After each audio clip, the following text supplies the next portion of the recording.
Hi, everyone. Welcome back. This is Kristie with AG Takes Over, and I am so glad you're here with me today. It's going to be a short video. I just wanted to share a few of my tips. I said 5, it might end up being more, about traveling with my dolls. So I know that the topic of traveling with your American Girl dolls or packing, especially packing for traveling with your dolls, is not a novel topic here on AGTube. In fact, I will try to remember and remind me in the comments, please, if I forget, to link a couple really great videos on the topic here in the description of this video. But I guess obviously one thing that will be unique about this one is it is American Sign Language accessible. So a quick note about that, especially for those of you who are new to my channel. I am a sign language interpreter and have been for 20 something years. I have at least one subscriber who is deaf and blind and has requested that I try to make some of these videos more accessible. So I aim to produce one ASL interpreted video per month. I have a playlist of them, so if that's something that you benefit from, you can go to my channel and find that playlist and watch them all. But yeah, that's the frequency, once a month.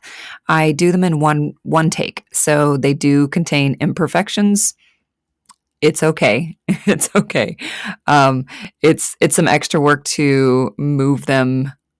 Especially this one was created a little differently, but sometimes I make the video first and then I go back and add the interpretation, and so it's a little bit of extra work in terms of editing. So anyway, I hope that you enjoy that aspect of it, and the intention behind it is to, make things accessible to people who do benefit from it, not to like show off that I know sign language.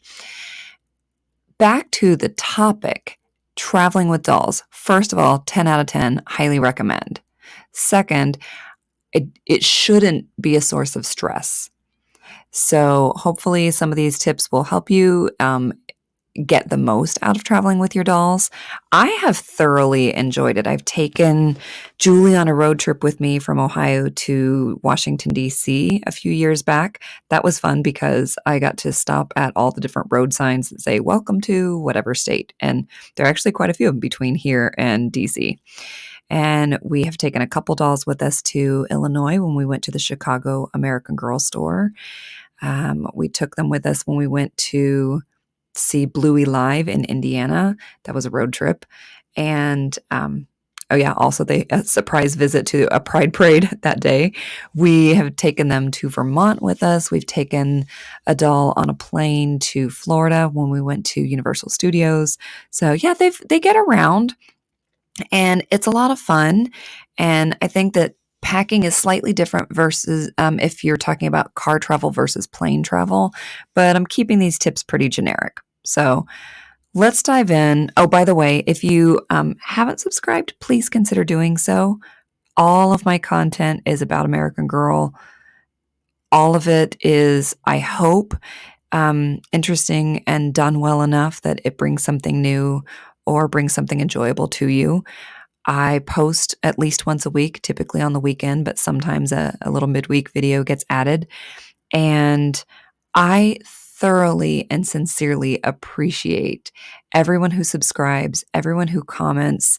I look forward to it every day, reading people's comments. I like thinking about what aspects of my own collection or my own experience as a collector I would like to share with you. But I really love reading your comments and learning more about how this world impacts different people. Anyway, some tips. First, I would say, and this is regardless of whether you're going via plane, train, or automobile, a backpack carrier in the shape of a doll box, and I'll put a picture here in case you don't know what I'm talking about, is really handy. It holds a few different items in addition to the doll. So that's the biggest thing, is being able to hold some extra essentials. Secondly, the straps. They're helpful if you are taking your doll hiking, for example. It's really nice that they can be stored. They can travel in a way that doesn't bend their limbs and put extra stress on the elastics, and also is hands-free. So that's really helpful. It protects the doll decently. I mean, better than nothing. At least if you get them settled in nicely, their hair is not going to get too messed up if they're not going to get jostled around as badly as they might in some other means of travel. So yeah, definitely a fan of using a backpack carrier. Second, bring some photography essentials. I have never traveled with a portable ring light or anything like that. There are times I wish I had better lighting, don't get me wrong, but unless the whole point is like this is a destination just for doll photography, in which case, throw in everything in the kitchen sink. But if your destination, if the primary reason you're going where you're going is XYZ and you just happen to want to take your dolls along, then I would say stick to what you consider the most essential things. For me, that's a hairbrush, a spray bottle with water, some clear elastics, and glue dots for sure. I always have my glue dots for any kind of doll photography because I like to be able to, whatever thing that it suddenly occurs in the last minute that I would like the doll to be holding on to, the glue dots will be there for it. Number 3 is if the doll's traveling is going to be part of the experience, then they deserve some travel essentials. What I mean by that is if their traveling is going to be part of the experience, I mean, if you're going on a plane and you want to photograph the doll like in the airport, at the ticketing counter, going through security, getting their luggage off the carousel, waiting to board, being on the plane, if any of that, if it's important to you to document that stuff, cool. Then I think that they deserve some travel essentials, like get them a piece of luggage and a little neck pillow and a camera. I don't care what brand, just, some of those things. And I even make sure that they're in like what I consider a travel outfit for the day. So comfy, maybe they wear sweats or leggings instead of something. They're certainly not wearing a dress or skirt on a travel day in my world, because that's not what I would wear to travel. So if you're going to be in the airport all day, I would put them in the kind of clothes that you would wear at the airport all day. Number 4, and this is definitely the most important one, screw what other people think. You will enjoy yourself so much more if you remember that the people around you do not know you. They do not understand why your dolls bring you joy. And they do not have any right to judge you. Nor do you have any obligation to let their judgment live rent-free in your head.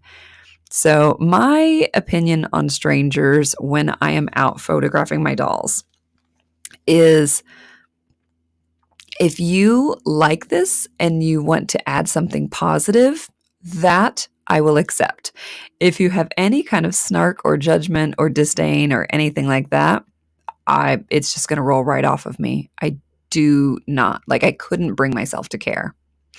So, just get out of my way and let me take the picture. Be proud, laugh, try new photo compositions, make great memories, because the memories that you make are going to be what stick with you, hopefully, long after you have forgotten about whatever person somehow found it within their right to be judgy, because they unfortunately have not experienced falling in love with these dolls yet. But no, some people bring their dolls when they travel because they have significant anxiety, and this helps mitigate it. And absolutely, those people do not know you. They don't know why. They don't know the function that the dolls have for you. And if they feel judgy, it's just, all I can say is it's a them problem. I don't have any travel-related anxiety. I just like the dolls and I want to take pictures of them, and that's my business. All right. Last one I have is include some pajamas. So if you can take more than a couple outfits, absolutely do it. At the very least, take along some stuff that you can get like maximum mix and match out of, like a pair of jeans and maybe a cardigan and a jacket, along with a shirt or two, so you can still create some different looks. In my experience, I have realized that maybe from a human perspective, all I did was got on the road and I stopped at a couple gas stations and I stopped at a restaurant and then I got to my hotel and then I did the thing I came for. But if I look at it from a doll photography perspective, I'm like, oh, there's this little patch of nature and it would look like they're hiking. And oh, there's this little creek and it would look like this. And, oh my gosh, there's this skyline and now we're in this different part at night and it looks very different. And so there's a lot more photography opportunities when you're looking at it from like a doll photographer perspective. And if you have enough outfits, it can really look like this, this was a globe-trotting experience when you're like, all I really did was go on this business trip for work and it didn't feel like I did that much. So not only can that help us see the world a little bit differently and notice things differently, kind of like when you look at the world through the eyes of a child, but it will really, that impact will be heightened if you have enough clothes for them. So I pack lightly, but I do kind of the mix and match. I'm like, make sure they have jeans and maybe one pair of like solid color leggings, a couple shirts and a jacket or a cardigan or something so that I can still kind of create enough different looks with it. All right, that is it. I would love to hear, read whatever your tips, your takeaways from traveling with your dolls in the comments. That will make this video that much better. So if you enjoy the video, now go add your own comments and read through others' comments. And I will see you next week.